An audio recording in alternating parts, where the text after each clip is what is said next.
Muy buenos días, bienvenidos a Agenda Económica, última edición AM de esta semana, día viernes. Gracias por acompañarnos a esta hora, día viernes 17 de junio. Cerrando la semana, antes del fin de semana largo, revisamos también los temas más importantes del día en materia económica y financiera. Vamos a echar un vistazo de inmediato a los temas para la jornada del día de hoy en nuestro resumen. Vamos a comenzar contándoles detalles del encuentro que sostuvo el subsecretario de Previsión Social, Cristian Larraín, con la AFP Cuprum. Es una reunión bien relevante que se está dando en el contexto de la reforma previsional, por supuesto, de la reforma de pensiones que va a preparar el gobierno y que tiene que presentar en agosto. Al menos esa es la meta que se ha autoimpuesto el Ejecutivo. Y fue una reunión, además, donde se transparentó nuevamente un punto en el que el gobierno ha sido bien claro. Las AFP no tendrán un rol en el nuevo esquema que está preparando el gobierno, en el nuevo esquema de pensiones, al menos no para administrar los flujos futuros, las cotizaciones del futuro. Sí podrán seguir administrando el stock actual de ahorros, es lo que ha dicho el subsecretario. Ya lo había ratificado en otras ocasiones, incluso en una entrevista acá en CNN Chile, pero lo interesante es que esta vez se produjo en una reunión cara a cara, digamos, con la AFP Cuprum. Desde la asociación de AFP criticaron esta definición del gobierno. Vamos a estar revisando qué fue lo que plantearon ambas partes en la instancia que se desarrolló el día de ayer. Por otro lado, les contaremos también de cómo el efecto de la inflación, el aumento de precios, está golpeando con más fuerza a los hogares de menores ingresos. Fíjense que en mayo la canasta básica que mide el Ministerio de Desarrollo Social tuvo una alza que no se veía desde el año 2013. Fue un aumento de 17% para esta canasta básica. Son los productos imprescindibles, digamos, para la sobrevivencia de las familias, y en ese sentido el aumento nos muestra cómo el presupuesto para este segmento de familias de menores ingresos se hace cada vez más estrecho. 56.000 pesos por persona es lo que contempla esta canasta básica, de acuerdo a la medición del Ministerio de Desarrollo Social, lo que presiona aún más también los apoyos fiscales que está entregando el gobierno en esta materia. Vamos a revisar más detalles también en unos minutos. Y por otra parte, ayer el gobierno presentó una estrategia alimentaria, un documento y una orientación también para el trabajo en esta materia. Convocó a distintos actores para la elaboración de esta estrategia, que lo que busca es generar condiciones de largo plazo para garantizar el suministro de alimentos en nuestro país. Es un desafío importante, considerando fundamentalmente la presión que hay a nivel internacional por el precio de los alimentos y también por las condiciones estructurales que tienen que ver, por ejemplo, con el cambio climático. Después de 10 años de sequía, estamos viendo también cómo esto está afectando al sector productivo, ganadero y agrícola. Vamos a revisar más detalles en algunos minutos. Y en materia de reforma tributaria, el gobierno pretende presentar el 30 de junio su reforma en esta materia.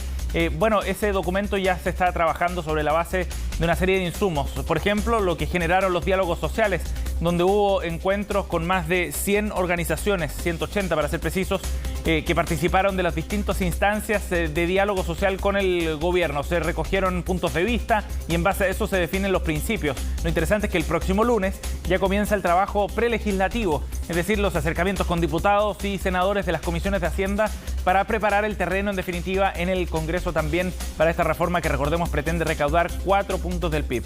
Ya les contamos más al respecto en unos minutos.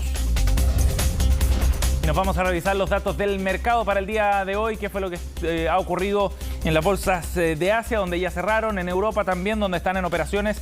Estos son los números que han comenzado con repuntes después de una jornada, la de ayer, que fue realmente desastrosa para las bolsas a nivel internacional, caídas muy fuertes, que hoy día tienen cierto respiro con una subida superior al 1,4% para el índice ponderado del Eurostoxx, también para Londres, que sube 1,14%, y más temprano en Hong Kong también un cierre positivo, 1,10%. Ayer el Nasdaq, el índice tecnológico en Estados Unidos, cayó más de 4%, el Dow Jones 2,4%, acá en la Bolsa de Comercio Local 2,14% de pérdida para la Bolsa de Santiago en la jornada de ayer. Veremos si es que estos números de alguna manera preparan terreno para una subida, para una recuperación en la bolsa local. Por otra parte, el dólar volvió a repuntar.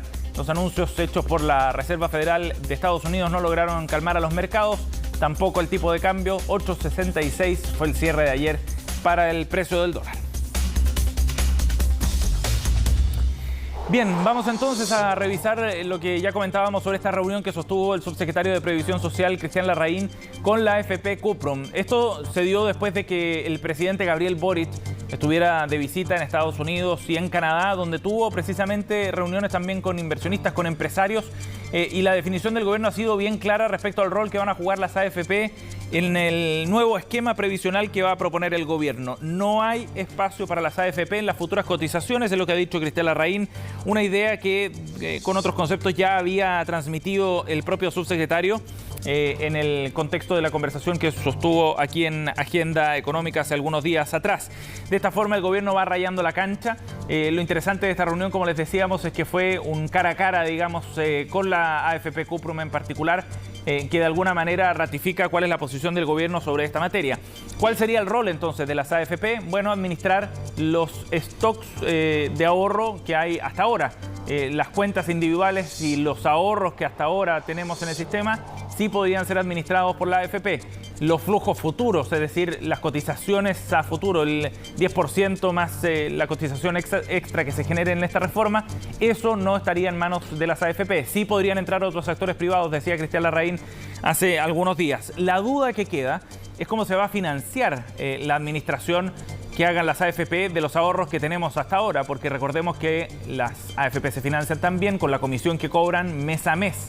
Esa comisión no estaría ya en manos de las AFP a futuro si es que no pueden administrar los flujos que se vayan generando en los próximos años. Y esa es una duda que no ha quedado resuelta. Seguramente será materia también del proyecto que presente el gobierno en agosto. Recordemos que aquí hay un trabajo prelegislativo también y de diálogos sociales que va a servir como insumo para esa reforma, una de las más importantes que están en el programa de gobierno. Las AFP, por supuesto, reaccionaron a esto.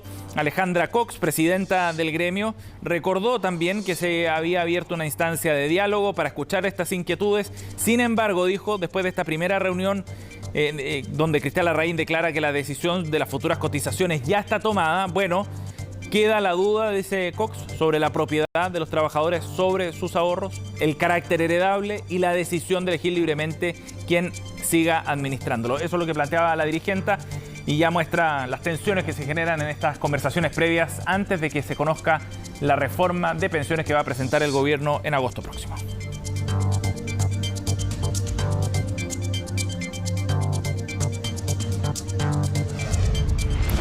Bien, vamos a ir a otro tema, uno muy preocupante porque como le contábamos desde el 2013 que no se veía un aumento tan fuerte para el precio de la canasta básica en nuestro país. Es un tema bien relevante porque como les contábamos refleja cómo las presiones inflacionarias están afectando a las familias de menores recursos. El alza que se registró en mayo fue de un 17,3%, el aumento en comparación a mayo del año pasado. Y este es un elemento bien importante porque es el parámetro que ha fijado, por ejemplo, el gobierno para entregar todos los aportes complementarios que buscan suplir de alguna manera el alza de los alimentos. De esta forma entonces va subiendo, por ejemplo, el subsidio que se entrega por carga familiar. El dato es bien revelador también de las presiones, como decíamos, para los segmentos de menores ingresos. La canasta básica considera aquellos componentes que son los imprescindibles, digamos, para la subsistencia de una familia. 69 de los 79 productos que componen la canasta básica familiar tuvieron alzas en mayo, o sea, la gran mayoría. Y en términos mensuales, las principales alzas estuvieron en el caso de los tomates, por ejemplo, que subieron 8,9%, la cebolla un 7,2% como alza mensual, el azúcar 5,5% y la zanahoria 5,3%. Esto en comparación al mes anterior, abril, alzas de 8% son bien fuertes para cualquier tipo de producto. Si lo vemos en un año, el tomate ha subido más del 60%, el azúcar 29%.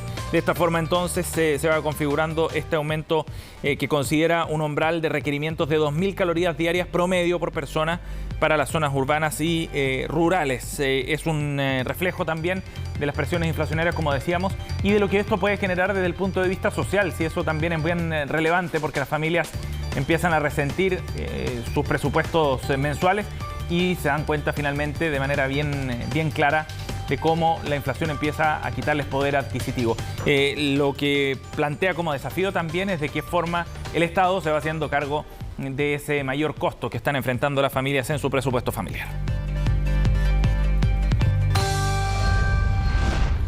8:10. Bueno, y en una mirada de un poco más largo plazo también de lo que viene hacia el futuro, vamos a contarles también de las iniciativas que está llevando adelante el gobierno con la idea de diseñar una estrategia de seguridad alimentaria, porque anunció la creación el Ejecutivo de la primera comisión para abordar este tema, una que pretende asegurar por una parte la disponibilidad de recursos, la distribución también y el acceso a los alimentos, pensando en el escenario estructural también que va a plantear el cambio climático, con la posibilidad de que los cultivos en nuestro país sean todavía menores y eso genere más presiones también para su distribución. Los detalles en la siguiente nota.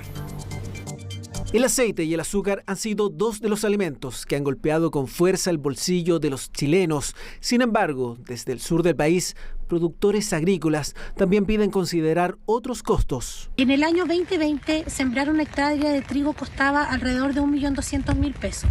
Esos valores han aumentado a la fecha en 2 millones de pesos.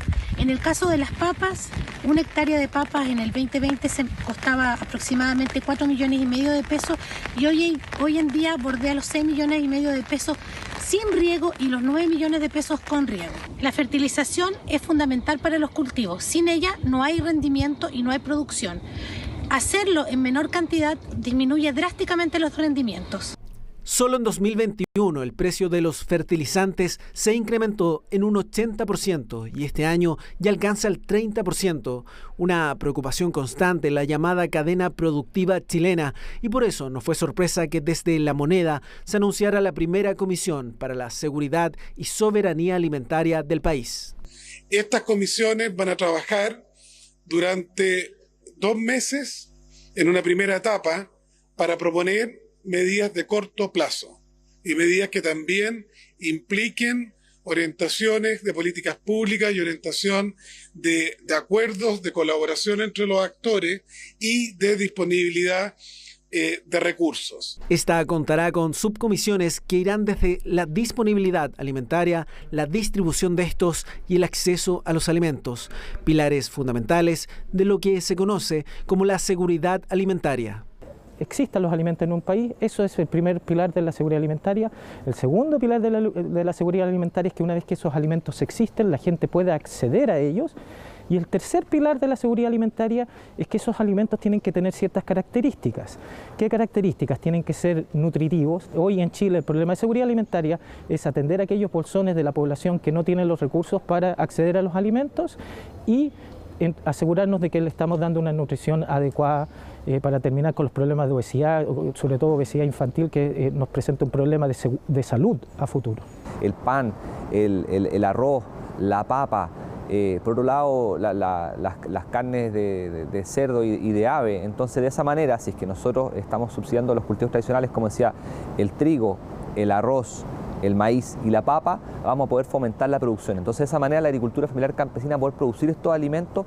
La comisión anunciada por el Ejecutivo fue integrada por más de 30 actores relevantes de la cadena productiva, gremios transversales que incluso solicitan medidas como el resguardo especial de zonas agrícolas en regiones como la Araucanía y el Biobío. Que lo que necesitamos es mantener la política que había de la siembra segura y cosecha segura. Necesitamos que la siembra, especialmente esa región, que son tan importantes, puedan asegurarse y puedan llegar a fin y cosecharse de manera segura. A fines de agosto, la entidad debiera entregar el primer informe y plan de acción, trabajo que culminará, según el propio ministro de Agricultura, en enero de 2023, donde se espera el presidente Gabriel Boric deba presentar una política de Estado para la seguridad y soberanía alimentaria de Chile.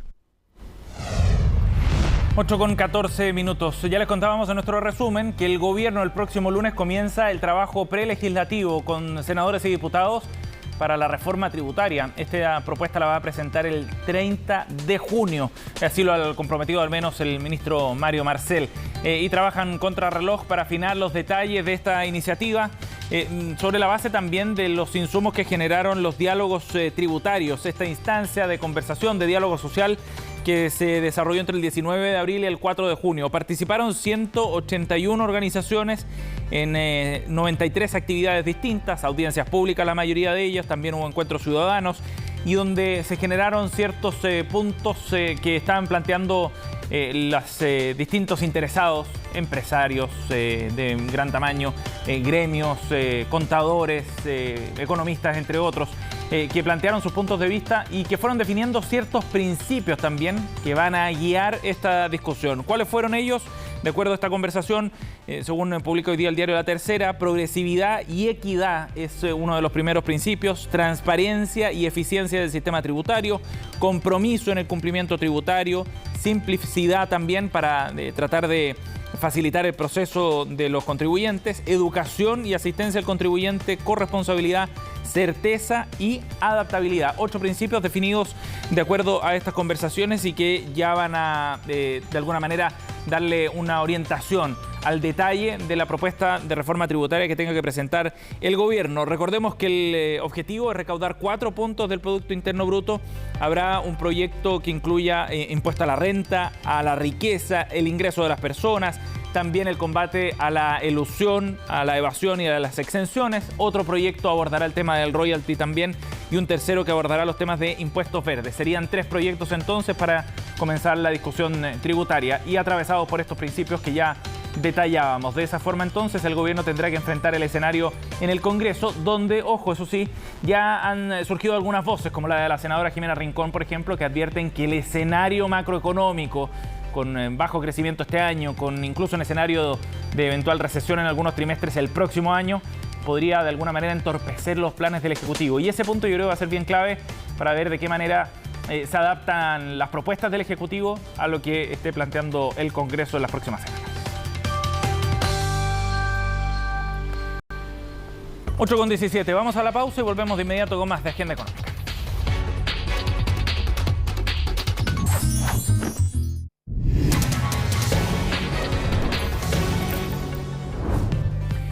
Bien, estamos de vuelta para hablar de lo que está ocurriendo en el mercado inmobiliario, que ha tenido cambios bien importantes en los últimos meses, de la mano de una oferta que se ha ido reduciendo, una altísima demanda. Los precios de arriendo en la región metropolitana han subido un 37% anual en el último mes. Y eso evidentemente que da cuenta de la presión que hay en este mercado en la región metropolitana en particular. Queremos abordar este tema y para eso estamos en contacto a esta hora con el director de inversiones de Greystar Chile, Aivars Greenberg. Gracias por el contacto, buenos días. Buenos días, muchas gracias Sebastián, a ti y a CNN por la invitación. Bueno, ustedes llegaron al país con inversiones en materia de inmobiliaria bien importantes, en un contexto, como decíamos, en el que el país y la región metropolitana en particular vive una presión grande que se refleja también en precios. ¿Cómo ven este escenario desde el punto de vista de las oportunidades de inversión también que surgen, Aivars? Sí, mira, nosotros estamos en Chile ya hace 4 años. Greystar es una empresa, tú sabes, multinacional que administra cerca de 760.000 unidades a nivel mundial en 16 países. Estamos súper contentos de estar acá y con toda la energía en el fondo de seguir desarrollando unidades y en el fondo de inversiones en el país. Pero sin duda, como tú dices, el mercado está bastante revuelto y finalmente eso ha hecho que los precios de los arriendos hayan subido una enormidad. Según nuestra visión, eso me gustaría separarlo en 2 grandes temas. Uno sí. Es, yo creo que creemos que hay una tendencia a nivel mundial y que se está dando también en Chile, de la gente de tener una preferencia por arrendar. Eso dado por el tema de la movilidad, un tema súper importante, que en la pandemia se ha visto y se vio muy fuerte acá en Chile. El tema del servicio, a la gente le gusta y se está acostumbrando a tener un buen servicio en el mundo del arriendo, cosa que no era algo muy común acá en Chile. El tener mejores espacios y espacios diseñados para la gente que los pueden aprovechar con en el fondo cualidades que normalmente no se daban tampoco en el mundo del arriendo.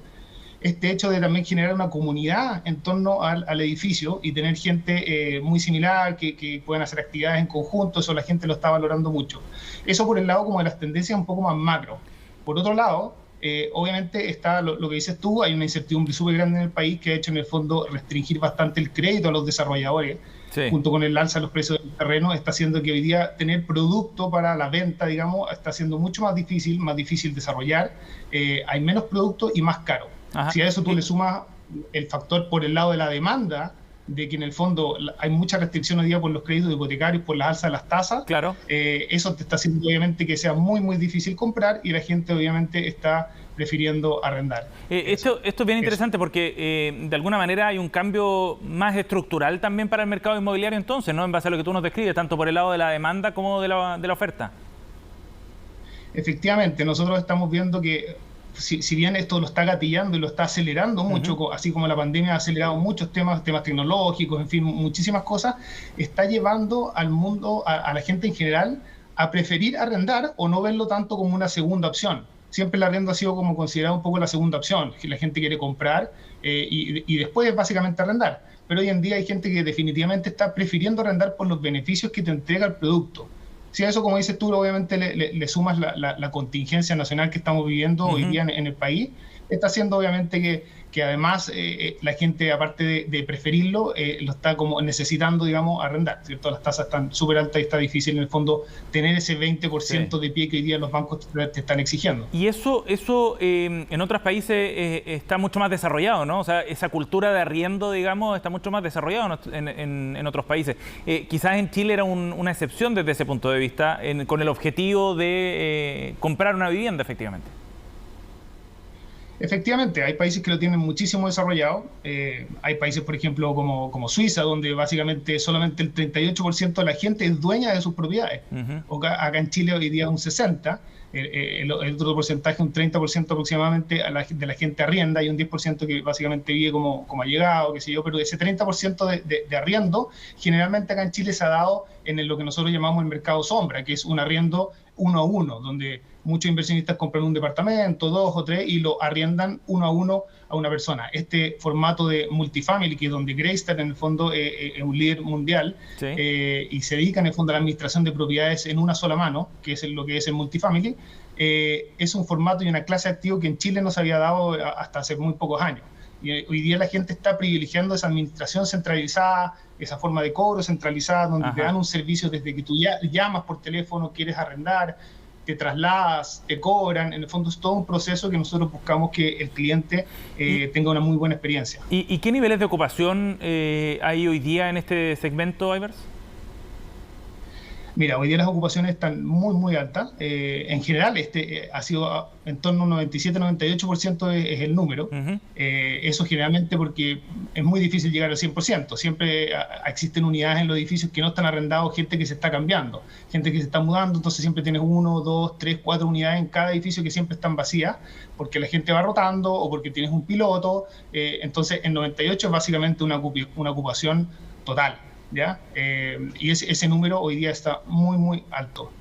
Ahora, desde el punto de vista del desarrollo de este segmento, de este segmento residencial de renta inmobiliaria, ¿cómo ven ustedes el desarrollo de este segmento hacia el futuro también? Como una forma de ir generando un estímulo para el mercado inmobiliario, porque se están concretando y ustedes han protagonizado algunas de esas compras, algunos negocios bien importantes, y están llegando recursos frescos al sector inmobiliario que es bien interesante ver como un estímulo, digamos, para el desarrollo de esta industria. Sí, mira, efectivamente todos sabemos que en Chile existe un tremendo déficit habitacional, cerca de 700.000 unidades de déficit, y eso es un factor demográfico que obviamente siempre va a estar empujando a la creación de vivienda, ya sea para venta o para arriendo. Sin embargo, nosotros confiamos, y en el fondo la tendencia del mercado hoy día es a que se vaya desarrollando esta clase de activos en una sola mano. Ya en el fondo tener activos para la venta no está siendo tan atractivo, o las condiciones de mercado en el fondo están permitiendo que esta clase de activos de multifamily se desarrolle más en el país, justamente porque los arriendos están más altos. ¿Ya? Entonces nosotros estamos confiados de que esto se va a seguir desarrollando. Nosotros tenemos un fondo con capitales extranjeros que justamente están confiando en el país y están apostando por que todos los temas también de incertidumbre se vayan resolviendo en el país y se pueda seguir desarrollando este modelo de negocio. Sí, claro, que de alguna manera alimenta el desarrollo del sector inmobiliario para cumplir con ese déficit, ¿no? Que es un enorme desafío y que requiere esfuerzos por distintos lados. Aivars, gracias por conversar con nosotros esta mañana, muy amable. De todas maneras, muchas gracias a ti, Sebastián, que esté muy bien. 8:28, cerramos Agenda Económica. Gracias por acompañarnos. En minutos comenzamos Noticias Express junto a Fresia Soltov.